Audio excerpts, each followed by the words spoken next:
listening to Zap Night, a video game review podcast. Join your hosts Danny, Kaylee, Seth, and Evan as we review video games from all systems and all genres.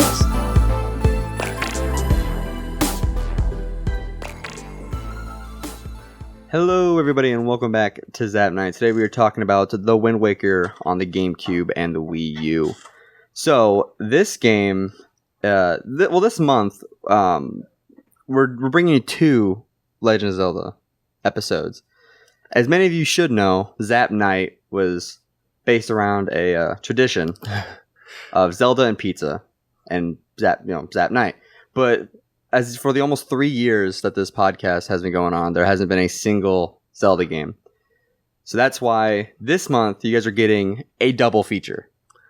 And we're starting with the original Zelda, not... No. We chose the newest release, Breath of the Wild, and we chose the game that was regarded as bad, and now people are like, oh, that wasn't that bad. That was pretty good. Is Breath of the Wild still the newest release? I think so. Man, they need to up the development. Yeah. Well, they got Link's Awakening remastered. And Cadence of Hyrule. What's that? It's like a spin-off where he's like dancing through dungeons. It looks cool, actually. I think I might get it. Is it on the Switch? I think it is. Well, I don't imagine it would be on anything else. Yeah. In a Zelda game. It's on PC. It's on PC. So, this is actually my favorite Legend of Zelda game of all time. It's also one of my first Legend of Zelda games. I had played Wind Waker, and there was another one on the GameCube. What was the other one? Twilight Princess? It wasn't Twilight Princess. Oh, it was Swords. Yeah, it was that one. Adventures. But I never really played it because no one wanted to play it with me. So Wind Waker was like the Legend of Zelda game for me. And at the time, I didn't really know the whole Legend of Zelda. I didn't know Ocarina of Time. I didn't know Majora's Mask. I didn't know the original. To me, Wind Waker was just kind of its own thing. Because that's all I really know. I didn't, Legend of Zelda. It's kind of like with the Elder Scrolls. Like, I don't know them as the Elder Scrolls. I know them as, Skyrim or Oblivion. This one, I just knew it as the Wind Waker. Yeah, I'm pretty basic. My favorite's Ocarina. Ocarina? Like everyone else on the planet, Like everyone else. It's the greatest game ever made. So, I wouldn't say that. I'd say it's up there with, like, Mario 64. At least in terms of I like it better than Mario 64. The N64 games. I'd say it's up there. But Wind Waker, developed by Nintendo. And Valve. And Bethesda. And Bethesda. And THQ Nordic. Yeah, that was kind of weird that they brought That's kind of weird they put him in there. But it was released in 2003 for the GameCube and then re-released for its 10-year anniversary in 2013 for the Wii U in HD. Oh, that's why they did that? Yeah. Oh. I didn't know it was because of the anniversary. I thought they just wanted Wind Waker on the Wii U. They just want Wind Waker back. No, it was... Maybe it wasn't for an anniversary. I don't know if on the box if it says anything about an anniversary. But, no, I believe you. It was coincidentally just released 10 years later. But, yeah. I don't understand why people didn't like this game that much when it came out. I think it was the shift from the graphical kind of aspect of it to this like cartoon. It's so beautiful now, though. I know. I think it looks great. I think it even holds up, especially when you compare it from the GameCube to the Wii U. Mm-hmm. It just looks like so good, and it's crazy, especially for a GameCube title. Not really an early one at that, but kind of early. Mm-hmm. In terms of story, Seth. Well, before we get into story, let me just say this game I did not know was so long. Okay. Yeah. Oh my gosh. I put like 22 hours into this game. Did you? Yeah. Oh, really? Only 22? Yeah. I put 20. I was 25. Well, and I skipped the barrier at Hyrule. And it still took me longer. You what? I skipped the barrier. Oh, okay. I'll get to that later. Oh, okay. Yeah. Well, the story, because every Zelda game has a very 20-hour long story. It all started when this bird, it was like this big red bird. Yeah. Dropped Tetra into the Outset Islands forest. Link, being number one good boy, shows up, rescues her from some monsters. But then that same bird decides to walk off with his sister. Now, did Link have relatives in the other games? I think he had an uncle in A Link to the Past, didn't he? I don't know. I've not really played Link to the Past. I have it, but I haven't like gotten that much into it because his grandma is in Wind Waker. Yeah, it's like his grandmother. I don't know if he has any other relatives. So maybe Link's like the Avatar or something. The Avatar. Every generation has one. Right. Link and Tetra team up to go and find his sister. And Link eventually finds her, and some other kidnapped girls. But this guy, he's called the Helmarak King, captures him and takes him to a man in black who orders Link to be thrown into the sea.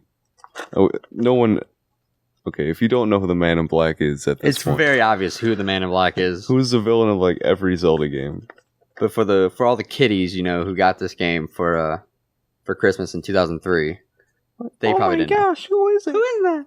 I like the Men in Black movies. Is it that? Is that Darth Vader? Is that an alien? I don't really like that. But yeah. That's probably how it went. Link, he gets rescued at this Windfall Island by a talking boat. Because boats talk. Hey, he's a king, actually. Whoa.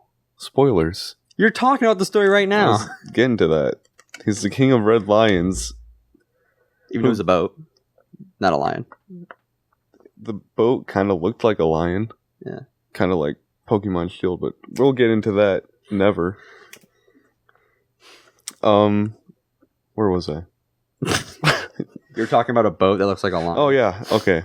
And he tells Link that the bird that kidnapped his sister is Ganon himself. So, through the process of elimination, that shadowy guy was probably Ganon too. Yeah. To defeat him, Link must find the Hero of Time's power. And I think I was looking at the Zelda timeline, and I think this actually does take place in some alternate timeline after Ocarina. Right. I was actually gonna go into that.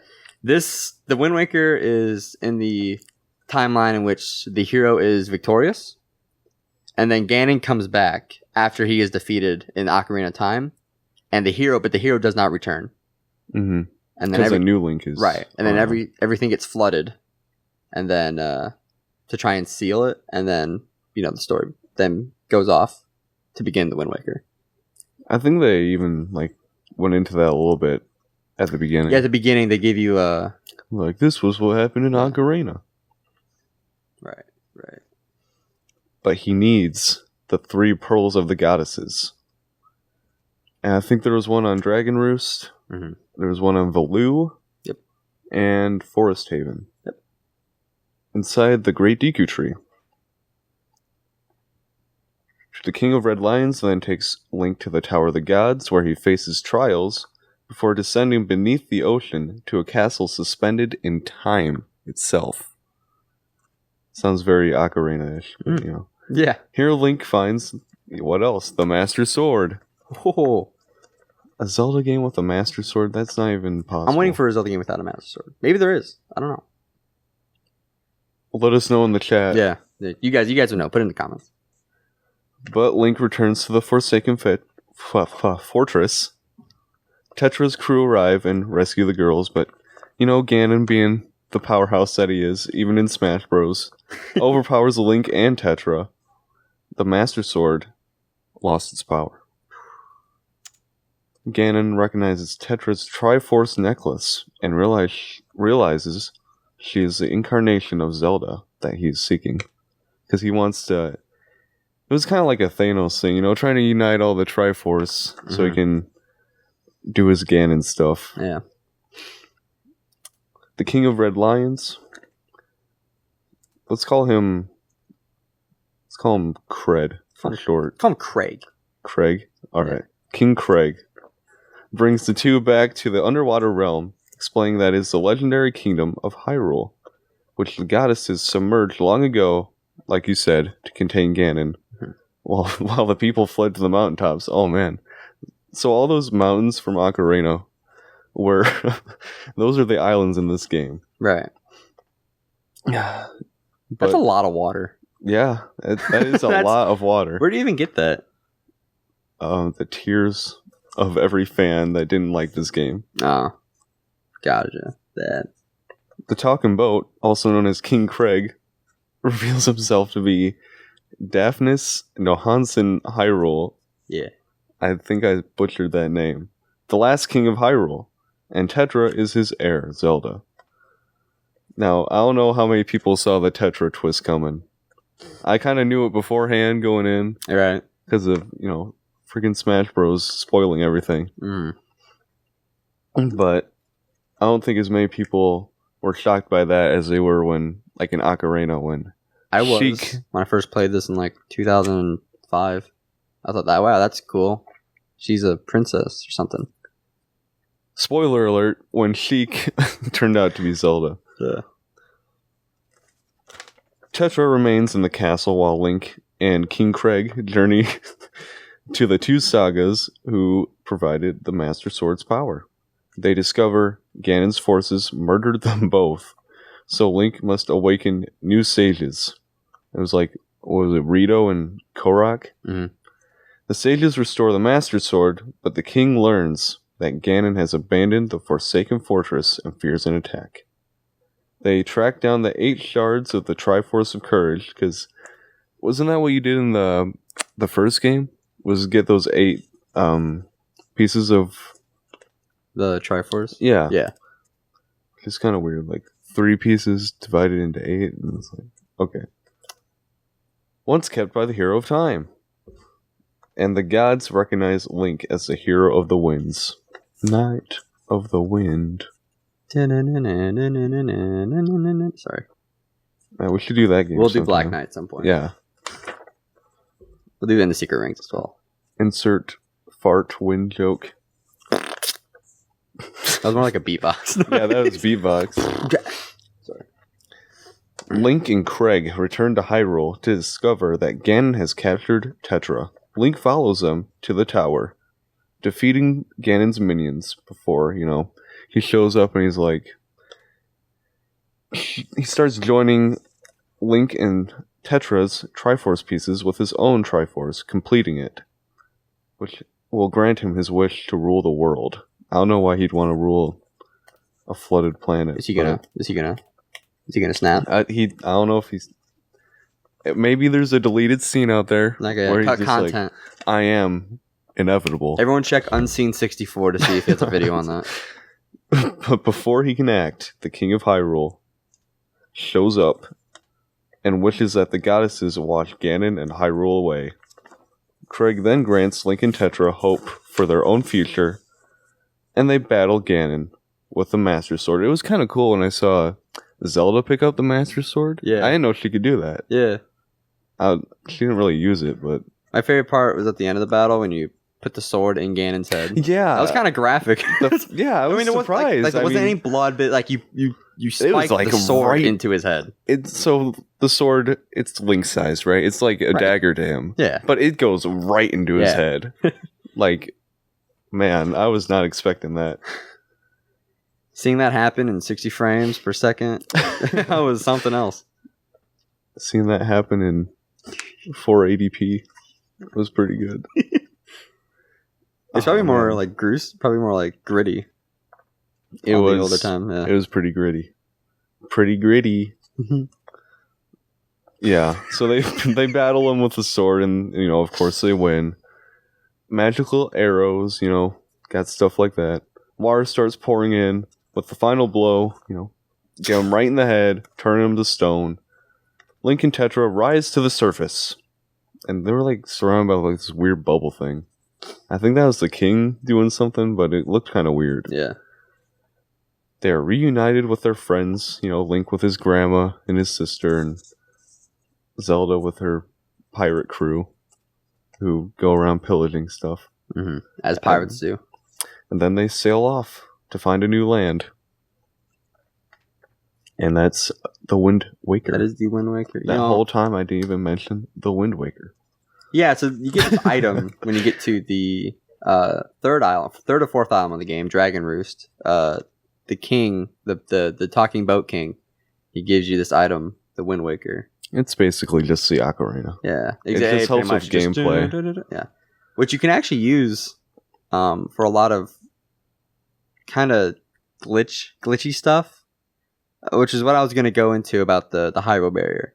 So you can't on the GameCube, and I'm pretty sure I've told you about this before, but you can actually get through the barrier using the Wind Waker to cancel the damage barrier.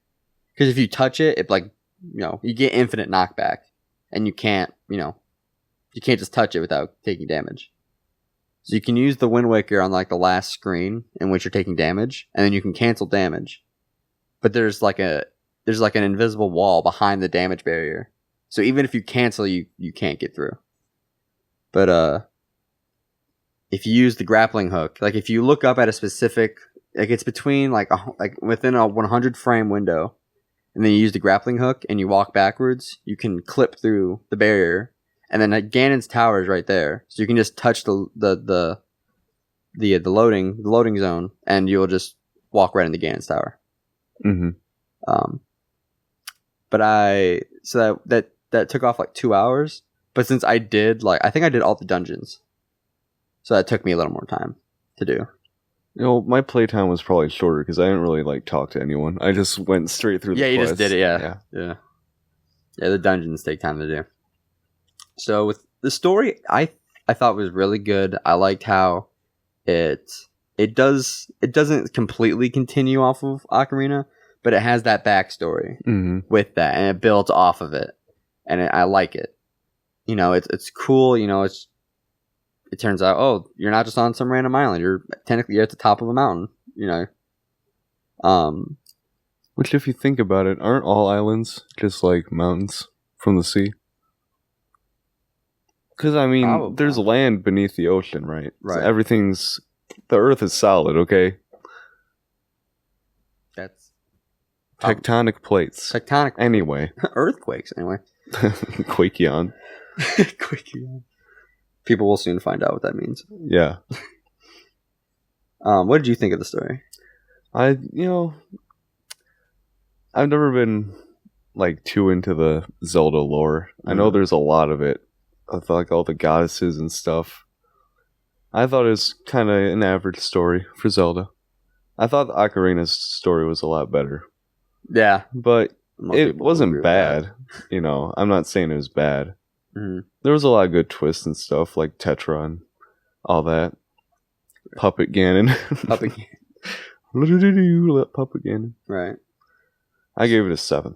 I gave it a 9. And that's also from initial playing it without knowing anything else. Just as this game alone, I really enjoyed it. It was a story I could get behind.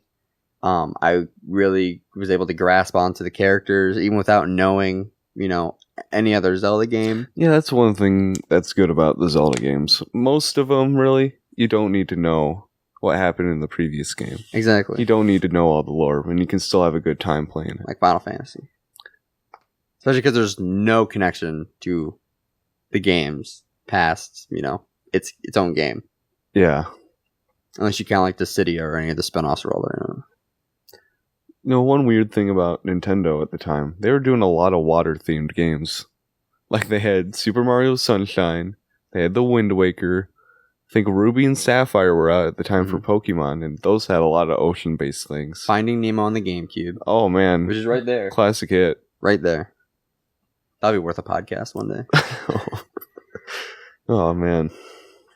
Yeah, that was a weird theme they were having for a while, though. Maybe they just associated the GameCube with water. This thing can float, maybe. It looked good, and that's one thing we're going to get into with the graphics. Like, the water, everything looked good. It was all cel-shaded, and I even thought it looked like it held up to today's standards, even on the GameCube. Yeah, this game looked crazy. But what's funny about that is that's one of the big complaints that this game had when it initially released.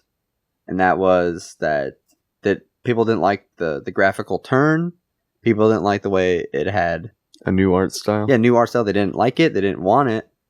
And that's why That's one of the reasons why Twilight Princess was brought it back to kind of what it was. At least that's what I heard on Did You Know Gaming. But like Wind Waker's cartoony, right? Right. And it's meant to be that way. And that, and that's then fine. they bring Twilight Princess in, and it's like, oh, it's all edgy now. That game was kind of like it wasn't really, it was edgy, but it was also kind of dark. Yeah, I noticed that at the Zelda timeline again, all the darker games are all on the same timeline. And it's all the ones where the hero is defeated after Ocarina of Time. Majora and Twilight. And then for some reason, Four Swords Adventures. Skyward Sword was kind of a more positive one, wasn't it? Yeah. I never really played I never Skyward played Sword, it either. It looks happy. Maybe one day. From the Smash Bros. Stage. Everyone's flying around being happy. It looks pretty good from the Game Grumps series that they did. Not the new one they did where they actually played it, but the original one where they just... The April Fool's joke where they were filming themselves. And you could see a very small portion of the screen in the reflection of like the window. Yeah. It's too bad. But yeah, I mean, I thought these graphics were great. I love the cartoon aspect. I thought the characters looked great. I love the facial expressions. And that's what Zelda is supposed to be. It's not supposed to be this highly like realistic GTA, Right. It's supposed to be cartoony, and really it's rated E for everyone because it's for everyone. Even kids. And kids aren't going to get down with Lord of the Rings style looking everything. There's a scene when your grandmother gives you the clothes, and every single time you get an item, like in every Zelda game, the character does a special little move and then holds it up. Yeah. And the facial expression in Wind Waker, it always changes depending on how Link feels towards the item. So when you get the suit from your grandmother, he's like, oh, like. That's one thing I loved about this art style is Link's facial expressions. It was funny. Every scene he had a perfect look on his face. Like when your sister is Ariel? Is it pronounced Ariel or Ariel? It makes sense to be Ariel since she's kidnapped by a bird and lives by the sea. Under the sea. But it's probably Ariel. By Ariel. When she comes up and finds you at the tower and you're like sleeping and you get up and she's like, it's your birthday, and you're sitting there like, Nani? Yeah, it's like, I don't care. I'm only like, what? How old is he? It's like 12 or 13. It's hard to tell. I need to get that. I need to get one of like those 8 Legend of Zelda books that they have. I don't even know if they judge time like that. You're at least 5 ocarinas old. Yeah. I don't know. It might be in Hyrule Historia. Maybe. So if you can find the that Zelda book. Bible? Yeah, the Zelda Bible. The unofficial mining Bible, the Minecraft. I've seen like 15 of those. Yeah. Even like the little noises, like the banana and like when you collect rupees and stuff, it all sounded so good and cool. Right, and it didn't even need voice acting. The most voices you'd hear was Ganon had that pretty good laugh at the end. Oh yeah. What's funny? What is the difference between Ganondorf and Ganon? I think Ganon's supposed to be the pig version of him, but Smash Bros. Always calls him Dorf. Ganondorf. Gerudo Ganon. Yeah. I guess, I don't know. First name Ganon, last name Dorf. Ganondorf. Hopefully people can associate that with what you associated that with. The Filthy Frank. First name, yeah, we're not going to go into that. But, yeah. I gave the graphics a 9. Especially for a GameCube game. A 10. A 10? Yeah. Because after I beat the Wind Waker on GameCube, I watched a few episodes of the Game Grumps play it, and they played Wind Waker HD. Right. And it looked even better on that.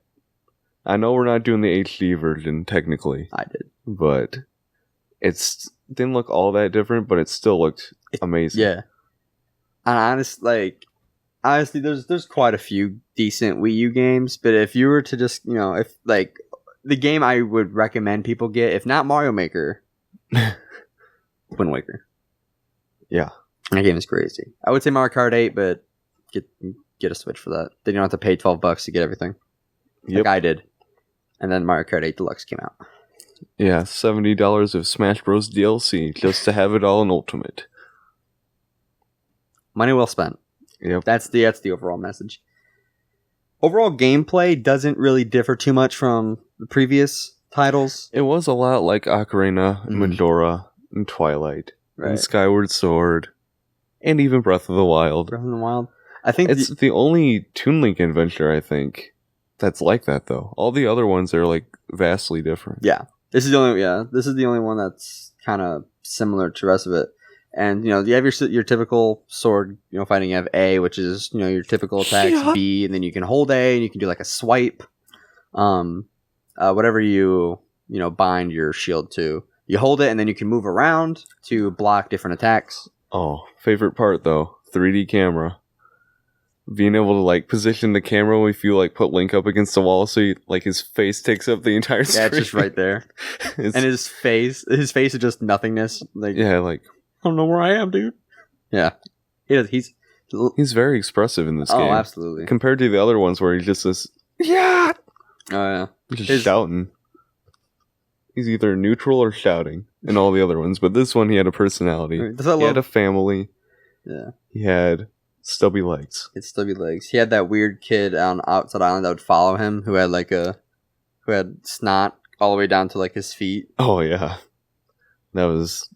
I wanted to just cut that, you know? So, yeah, I mean, you had the sword just kind of like, hey, man, listen, it's swinging really wide. Like, you need to cut that off somehow. That's not good.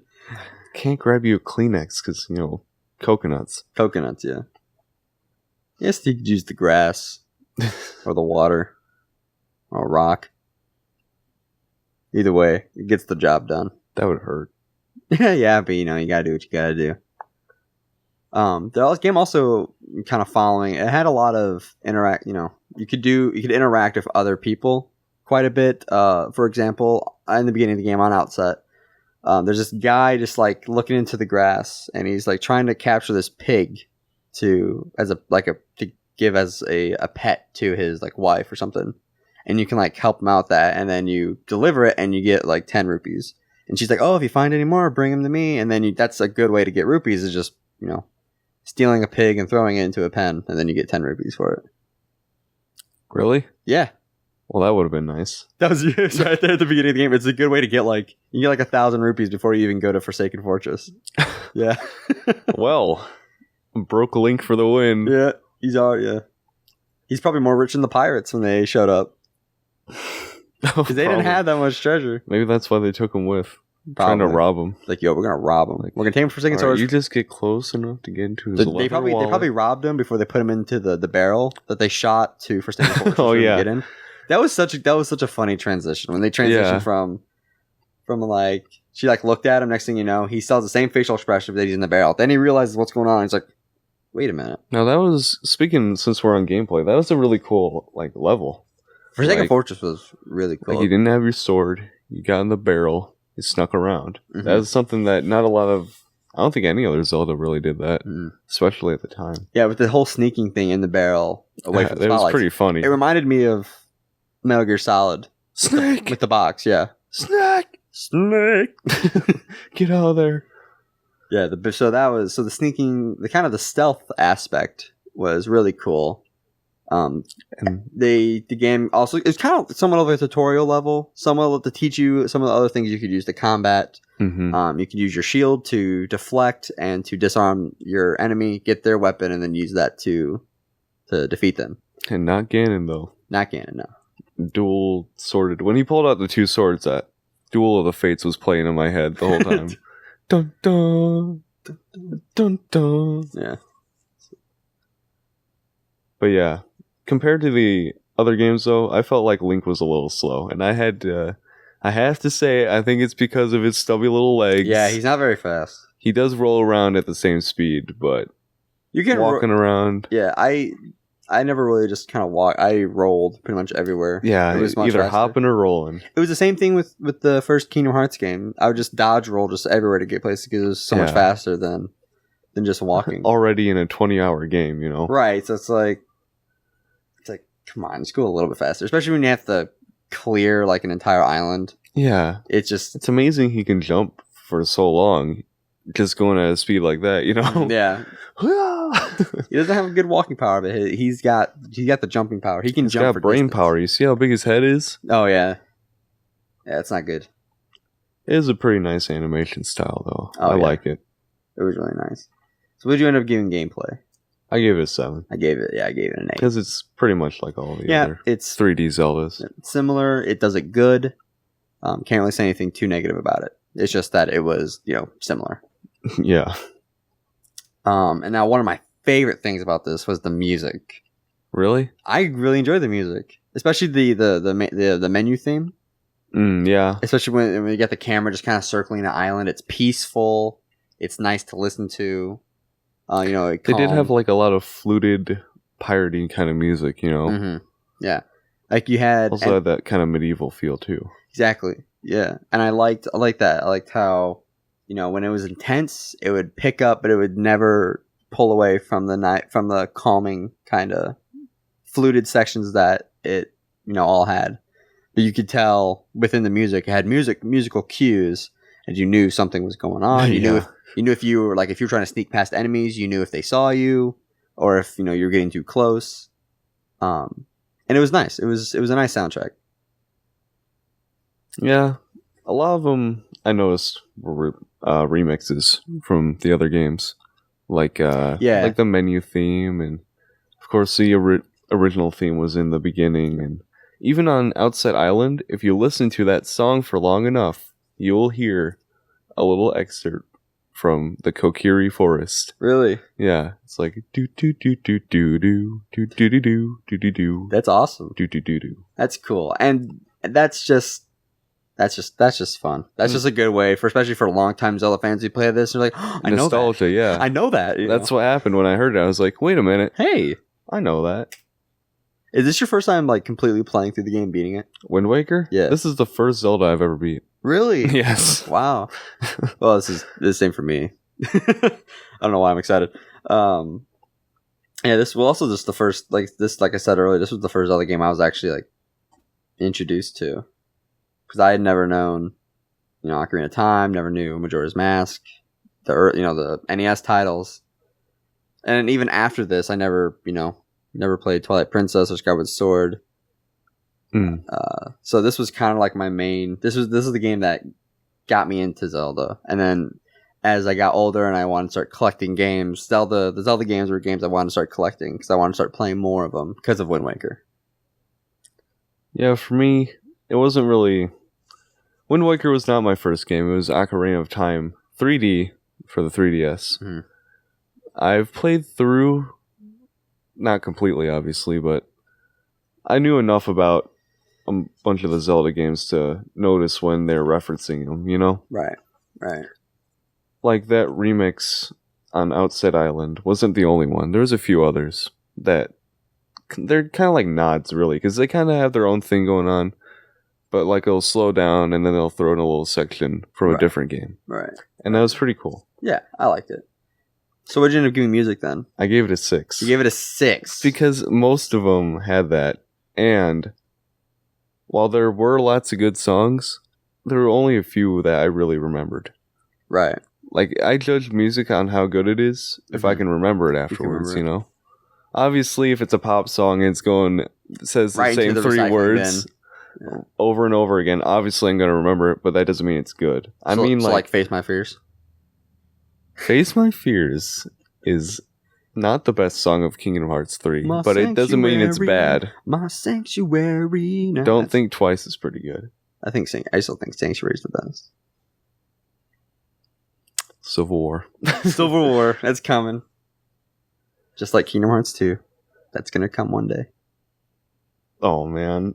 Yeah, I'm going to make you do it. I'm going all to make you play all 20-hour games, man. I'm going to make you play... I'm going to make you even play Chain of Memories, which I even hate playing. Well, I got them all now. So. There you go. So you're good to go. Do you have the Game Boy one? Do you have it on Game Boy or just PS2? No, I have it on PS2. Oh, that's fine. So overall, I gave this game a 9. Well, speaking of Kingdom Hearts, don't mean to stop you there, but no, go ahead. The original one is kind of similar, like the Outset Island and what was the island called in Kingdom Hearts? Yeah, Destiny Islands. They're kind of similar. They are. Just saying. Right, and this came out This came out the year after Kingdom Hearts came out. Yeah. So Nintendo, we're calling you out. Wait, this came out after Kingdom Hearts? Yeah. This is 2003. Kingdom Hearts 1 was 2002. Really? Yeah, It was that early? yeah. Oh. It was PS2. And a really, really good looking PS2 game, especially for 2002. I thought it was later because it looked so good. No. Anyway, wrong game. Overall, I gave it an 8. An 8, I gave it a 9.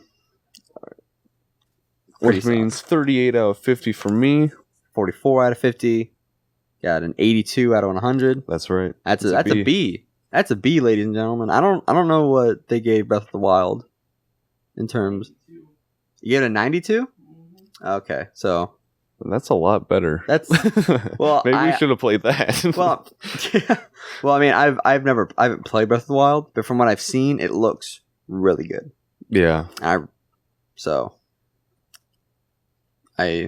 would guess that it was a better game and probably a better experience than Wind Waker, but I still think Wind Waker is a great experience whether you're playing it on the GameCube or you're playing it on the Wii U. Well, I would argue that Breath of the Wild, since it's also kind of cel-shaded, probably would not be that way if Wind Waker did not exist. Right. Wind Waker, I feel like Wind Waker had to happen for the Legend of Zelda series. Yeah. It went from, what was the previous one? It was Majora? The one before it? Well, there was probably some Game Boy ones thrown in there. Right, but I'm sure. I think Majora's Mask would have been the most recent one because that one came out in 2000. Yeah. So probably yeah. So they had the dark tone. They had the best game of the series, quote, and then they had the dark one. They needed something to brighten it back up, right, and breathe new life into it. And I felt like this did it. It did it well. It did it really well, especially so getting out of the dark period. And then jumping back into it after this because no one Zelda Unleashed. Oh man, that would have been. What if Zelda turned into like a werewolf? Link does in Twilight Princess.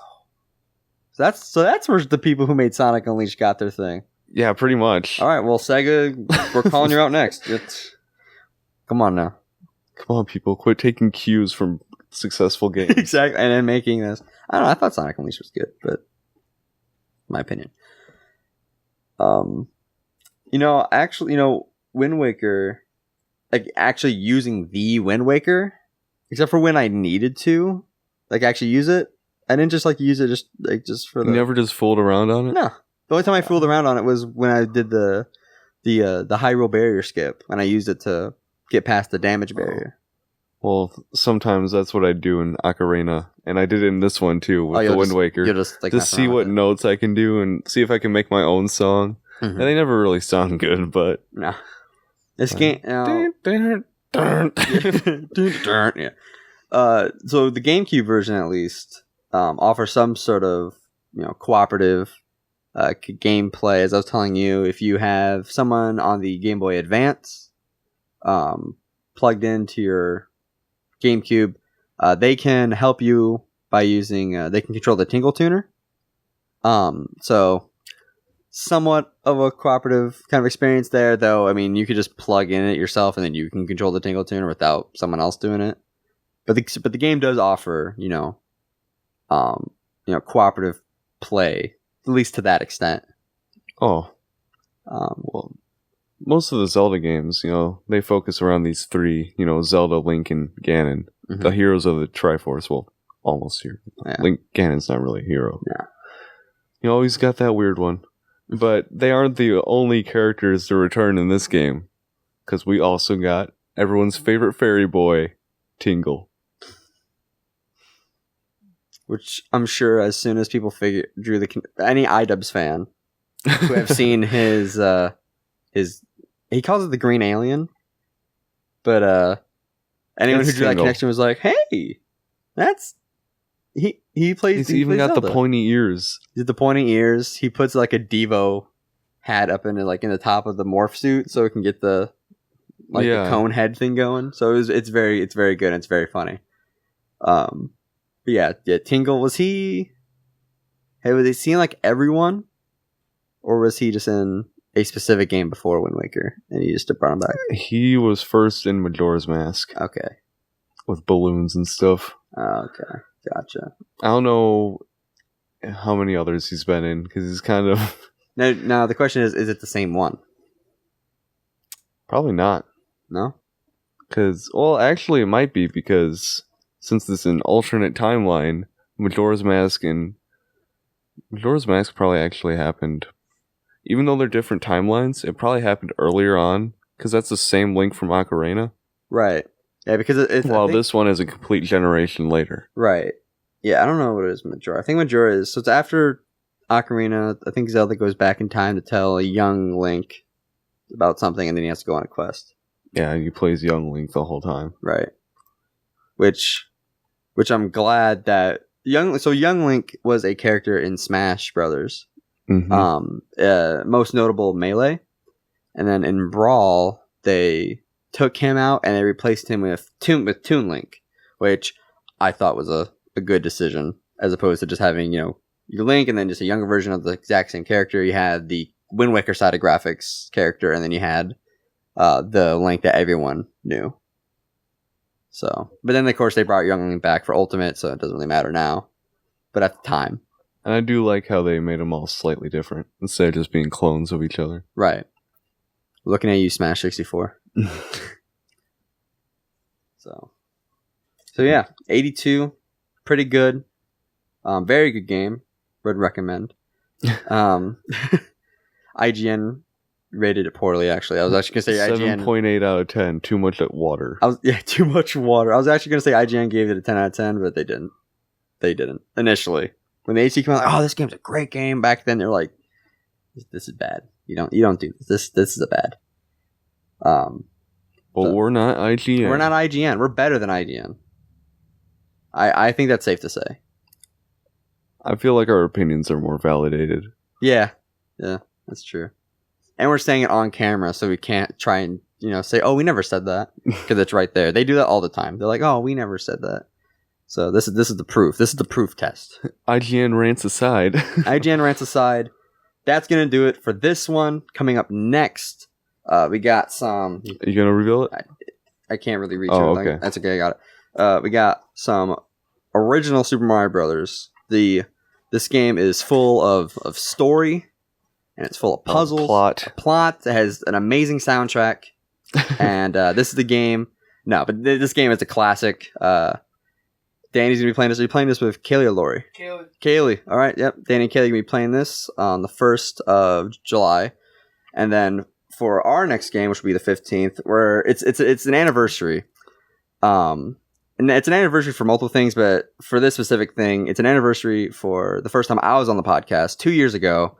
Me and Danny played Half-Life, the original one, on the PS2 and the PC. And so for that, me and Seth, we're going to be doing Half-Life 2 for the original Xbox, and I'm going to be playing on the PC. The quote-unquote greatest game ever made. The greatest game ever made, right here. Debatable. Who knew it would be a shooter? Who would have thought it would be a shooter platformer puzzle game? Yeah, so we're gonna be doing this. I'm really excited to do it. In fact, I might just start playing it tonight, just because I really wanted to. You can get it done in like 2 hours. I'll have it done. It's gonna take me at least a week or two. Yeah. So. Are you stroking it? No. Okay. No, I'm not. Anyway. So, thank you guys so much for watching. Go check us out on Instagram, Facebook. Subscribe here on YouTube. Go check out our website. The Gaming Podcast Alliance. The Gaming check Podcast them out Lion. Go check out the Red King Lions. The Talking Boat Lion. King Craig. Go check out King Craig on Facebook. And we will see you guys. Check out our King Craig Patreon. Get that Patreon goal, and we will see you guys in the next one. Zap on. Zap off.